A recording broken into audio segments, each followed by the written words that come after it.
O te whatalofa i le mai monga lo tātutu le ngato Samoa nei o se tawhafo i o le nei la lo langi lo penana mai bo mai le tātu pokalame le tau longolongo po tātu update o meo lo penana tutupu i Samoa nei. E momo antu o le whatilo ina ma le ofo ina antu o ngā ruenga peso swani e ala le tue wha mātango fia ina o lau whanua po taulanga i a PNA o se tasi leo pokalame sa pa penana whianga i ma le autala vau le kalesia sa fitu le toia fia mai. E pe ona sila fia o le pokalame sa penana whatanuina i le vai unga le vai aso sa vai ina ai autala vau ni somne te tasi ma whapenana la to whatino ina i ngā ruenga. E whapena ona whaamātango fia ai le tātou taulanga ai meise le anga i ino whuanga i tua. Na maua le Manuia vesilingi ai ia le te tai o lau talvau le kalesia a sa fitu le toia fia mai le fia anga mangiangi le tamaitai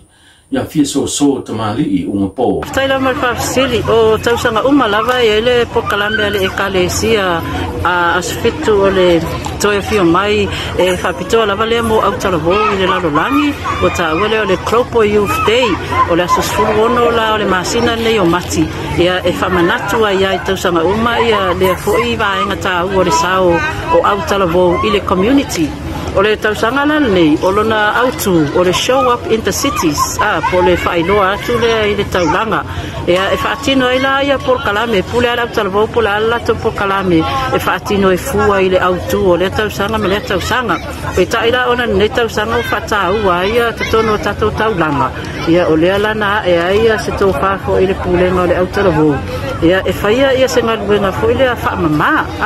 ona e matauina o se tasira whaafita audio le fia ngai ma le tatou taulanga. Ia o le whaalapisi o tangata. Ia e se fulu ma le luala ia autalavau ia se asa matonga lulu e whaatasi. Ia o fia ai maangiangi. O a fia whaasolo loa i sone lea le sone tu taulanga. Ia e o fia ia nei autalavau ia mai alafua o vai usu, susenga, nuu, wharelau niu, vai tere uta, vai tere fou, ta whaingata, ia whangata mai ia le sa. Ia o lea lai o taravau lai o lewa matunga lue whatasi whamai na taulanga a mata mai o le walau papalai vai singano se ia pa ia tua i malai whatu ia o le whamala lea o fia i le tai ina o ai mai se la vai la pisi o plastics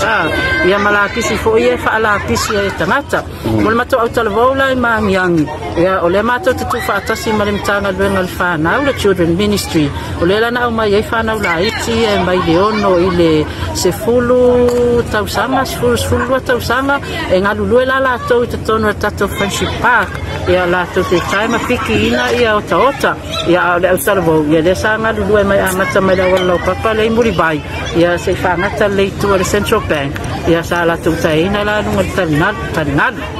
o le vaenga le na matauina a e tū mai wa ai lunga tarinadu o le mama ia ma au le mana ai o le tele o le lapisi le na matou taina o tingi whanu o tingi apa inu e o ai i mea ia e whaonga i mea ai mele McDonald o le TMC o iku o mea ai o le tele mano ano ai e mau koi lei tutonu o vai maa ea masalo e ova mare se fulo matou tanga la pisi lea sa maua tutumu le lei ea na matou piki ina mai lumai o se tau itu ai o e ai foi lai se au talavau lai ngā lulu e foi ia mo le vaenga lava le tasi ia atono o se ngaluenga taua foi le vatu e se fe au o le tatou atunu o le ngalulu e whaatasi e le ngata o leo whai le ngaluenga o le whamama ia ai mo tatou foi e fia o mai e nofo matapa whao e lunga le tarinatu e le ai ase se fia e le ai se nofo anga e tumu aini o taota e o whai larka ko paka le i Friendship Park o se paka maana ia tele ta ua matango fie ia longa landscape nga laina whau mo e malo lo mai ia eva ai amal whanua noa a o la pisi e le ni la pisi e te ia wa to ulu e le to ulu e se mai e le laula au o la pisi e whaala pisi e tatou ia le a mai moa ia la e ta tia beans o ma whatulanga le lei cages o pa e kua i kokongo ia le tingi whanu pe a umantau mawhalo whangu vai mai si vaenga ia le maua uma mai tutonu o tonga la a uma tutonu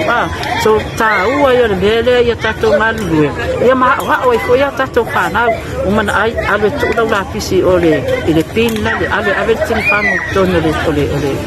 le pala le ia patu mau na ipele mama le matano fio si fato no o fa'alea nga ina le whamsinonga mawalunga ta wala mai le fionga ya vui Clarence Nelson le talo sanga le sunga ya sio anga fili e pe ona tuina atu luma le whamsinonga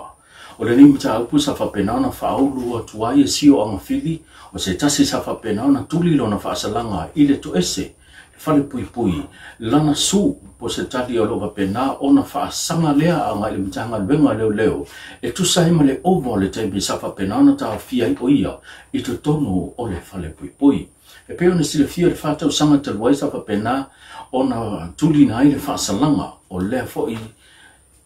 tamahli pita yane o lea na mahe alo na taimi whaatulanga ina pita yane e tusa male lua male awhatau sanga sa whapena na tau no whatau fia i pea ma whaa wau i pea lona tau fia i te tongo le to ese ai ua mahe ale taimi whapena na whaatulanga i pea ona tu ina mai a o avea le fionga le whau Harry Schuster ma wha masino i le nawa i tau i le tali tustusia na whapena na tu ina mai le whai unga a le fionga ya vui Clarence Nelson wa ia te ena ai i le tangi sa whapena na whaulu antu e su ele mtanga luenga o leo leo i diso mafu anga o lo tom whaia o tau nina atu ona o lo whapena na tangia mai ai sa iai nisi mōli anga sa whapena na mōli ai e pe ona sila fia na ila vai tau sa whapena ona so sola ese ai ia li i pāngota mai le to ese tau na malala le na whapena na whesoa ni ai le sunga sio manisio malo le malo mo le tau fio ila tau sa tau mwhai e ua le no whanga le to ese le sunga sio sa ia whaonga ina se tolo pā tu lau whafonga anga le tunu sa ia wha o lima inisio pāngota sa la tu ua le nei no whanga o whaalea ngai nai la le tangi po le su sa whapena na whaauina atu e whaasanga i le matanga ruenga o leo leo. O leo ngaonga manduanga e mafu mai le la au malosi le na whapena na maliwai se talavau rua sumana iwa tau sanga mai le fio anga o whale antiu i le pola Tofi ni se mbai atu nei. O tau fia le matanga ruenga o leo leo le talavau rua sumana rua tau sanga sa ia whaoina le maliu i leo whapena o na maliu nei. Ma ua whapena fo i ona i lima o le mtanga luenga o leo leo e pe ona whamau nia mai e le fionga na komisina o pa au longa tino Filippo le la au mahalosi sa whapena ona whaatino ele nei whanawelawe o mōlia lea ri tala wau rua suma lua tau sanga e ala i le whasioti tangata whaamoe moina murder o le umia se au penga i le whaatanga ina e meisa rona umia leo se au penga matautia leo whapena ona whanau se soifua la susuma lima le masina operila le ufa tulanga o la pena tula e o ye luma pa masino ma volunga e tadi molianga e pei ona molia ia le matanga le ngo leo e le si sa fa pena na reportia na yai manu anga tinga ina ile fa lave pe ona fa ina ile fa nga malanga le pasi le tu malo to fanga male pa le anga yatu fa mo ale pata le uli le so na fina fa penana tula e mai le fa lave ina wa sulu ele pasi se taso tonga ba ile fi onga mata tofu e mafu ai wale mafu mai le ma fai le ele sunga le pasi ona ia ta fi ma fa foi le sawa le pasi sa fa penana fai malanga ile taimi e to tele nisio o le malo le panse se au fi tanga ma tutu o fa na wa onga pa pele o fenga ruenga ai mai se fa na witi na moli ma wina i se ata sa fa penana po ina ma fa sala la wina i lungo penga o so inga tele babe ila to sa fa pena ona ta tia tu lo i ta fa o le awala sa fa pena ona ta o toai mo fa ta di tali mo mi se so soni